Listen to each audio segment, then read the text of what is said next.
নমস্কার বন্ধুরা, আপনারা দেখছেন সুন্দরবন আদর্শ গোট ফার্ম ইউটিউব চ্যানেলে আপনাদের সকলকে স্বাগত জানাই। তো বন্ধুরা, আবারও একটি নতুন ভিডিও আমি আপনাদের উদ্দেশ্যে শেয়ার করব বা তুলে ধরবো। তো তাদের উদ্দেশ্যে বলবো, যারা নতুন আমার চ্যানেলে এসেছেন অবশ্যই আমার চ্যানেলটিকে সাবস্ক্রাইব করবেন, কমেন্ট করবেন, লাইক করবেন, শেয়ার করবেন।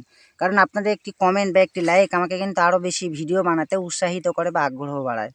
তো ভিডিওটি কেউ কেটে কেটে দেখবেন না, পুরো ভিডিওটি দেখার চেষ্টা করবেন। তাহলে যারা পারিবারিকভাবে গরু পালনের সাথে যুক্ত বা গরুর ডেয়ারি করেছেন তাদের ক্ষেত্রে কিন্তু এটি কিন্তু খুবই উপকারে আসবে বা কাজে আসবে।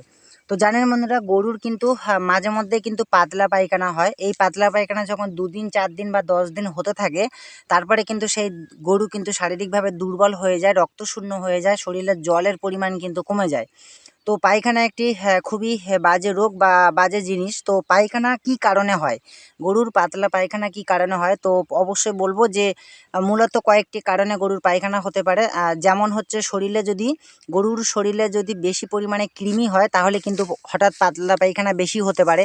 কিংবা কোনো খাদ্যের সাথে ঘাস বা পল বা কোনো খাদ্যের সাথে যদি কোনো জীবাণুনাশক বা পোকামাকড়ের লালা বা গরল এই জাতীয় কোনো যদি বিষ জাতীয় কিছু গরল যদি এ জাতীয় কিছু যদি খাওয়া পড়ে তাহলে কিন্তু পাতলা পায়খানা হতে পারে। এছাড়া বেশি পরিমাণে ভাতের ফ্যান বা ভাত বা আটা, এই জাতীয় কাঁচা আটা, তো এই জাতীয় বেশি যদি পরিমাণে বেশি খায় তাহলে কিন্তু এই পাতলা পায়খানা হতে পারে। মোটামুটি 3-4টে কারণে কিন্তু এই পাতলা পায়খানা হতে পারে।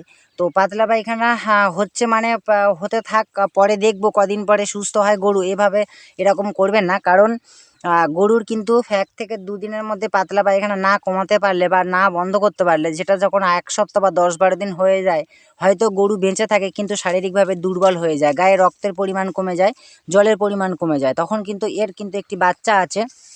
তো দীর্ঘদিন যদি পাতলা পায়খানা চলে তাহলে কিন্তু এই বাচ্চাটি দুধ পাবে না বা গরুটি রোগা হয়ে যাবে। তো এ কিন্তু যথেষ্ট রোগা।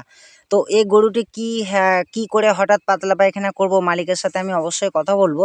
তো আমি বলবো যে অবশ্যই এই কারণগুলির জন্য কিন্তু গরুর পাতলা পায়খানা হয়। তো সঠিক সময়ে যদি ট্রিটমেন্ট করান বা চিকিৎসা করান তাহলে কিন্তু এই সমস্যা থেকে সমাধান করা যায়। আর অনেক ক্ষেত্রে দেখা যায় যে আমি কিন্তু গ্রামে ভেটেরিনারি ডাক্তারি করি। তো সেখানে দেখা যায় যে অনেক বাড়িতে গিয়ে গরুর পাতলা পায়খানা বন্ধ করা যায় না দীর্ঘদিন ট্রিটমেন্ট করার ফলেও। তো সেগুলো কি কারণ, না সেগুলো হচ্ছে দীর্ঘদিন হয়ে গেলে 3 মাস 4 মাস যদি কোনো গরু যদি একটানা পাতলা পায়খানা করে, তাহলে সেই গরুর শরীরে কিন্তু মেডিসিন বা ওষুধ দিলে কিন্তু কাজ করে না খুব একটা, বা দীর্ঘদিন টাইম লেগে যায় এবং অনেকটা খরচ হয়ে যায়। তো তখন কিন্তু অনেক মালিকেই কিন্তু ট্রিটমেন্ট করাতে চান না, যে গরু পাতলা পায়খানা কেন বন্ধ হচ্ছে না, এ প্রশ্ন করে বা জিজ্ঞাসা করে। তো যদি সঠিক সময়ে যদি প্রথম অবস্থা যদি ট্রিটমেন্ট করান বা চিকিৎসা করান তাহলে কিন্তু এই সমস্যার সমাধান হয়ে যায়, তড়িঘড়ি হয়ে যায়। আর যদি 1 মাস 2 মাস পরে গিয়ে ডাক্তার দেখান বা ট্রিটমেন্ট করেন, তখন কিন্তু সেই সমস্যা থেকে সমাধান পেতে গেলে খুবই সময় লাগে, খরচ বেড়ে যায়। তো দেখুন বন্ধুরা, গরুটি কিন্তু এই পাতলা পায়খানা করেছে, কিন্তু যথেষ্ট পাতলা পায়খানা এখনও করছে। কিন্তু এই দেখুন পাতলা পায়খানা, প্রচুর পরিমাণে পাতলা পায়খানা করছে। দাদু, এই গরুটি কদিন ধরে পায়খানা করছে? আজ 2 দিন তো হচ্ছেই 2 দিন ধরে পায়খানা করছে। তো গরুর কি কিছু খেতে দিয়েছিলেন, ওষুধ? গরুর কোনো কিছু খেতে দেয়নি। আজ সকালে গরু খাতে দিয়েছি কৃমির ওষুধ আর কৃমি ওষুধ দিয়েছিলেন? দিয়েছিলাম বাটি আচ্ছা আচ্ছা। একই সঙ্গে করে। তো বলবো যে দর্শক, যে ভুলটা হয়েছে সেটা হচ্ছে, কোনো গরু যদি পাতলা পায়খানা করে সেই মুহূর্তে কিন্তু কোনো কৃমি ওষুধ দেওয়া যায় না। কৃমি ওষুধ দিলে কিন্তু সেই পায়খানা বেড়ে যায় বা আরও বেশি করে। কি মনে হচ্ছে, পাতলা পায়খানা একটু বেশি হচ্ছে ওষুধটা দেওয়ার পরে? ওষুধ দেওয়ার পর বেশি হচ্ছে না? তো শুনলেন দর্শক, যে কৃমি ওষুধ দেওয়ার পরে কিন্তু পায়খানাটা কিন্তু একটু বেশি করছে বা বেশি হচ্ছে।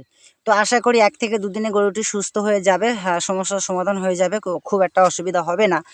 তো দীর্ঘায়িত করব না, সকলকে সুন্দরবন আদর্শ গোট ফার্ম ইউটিউব চ্যানেলের পক্ষ থেকে নমস্কার জানাই।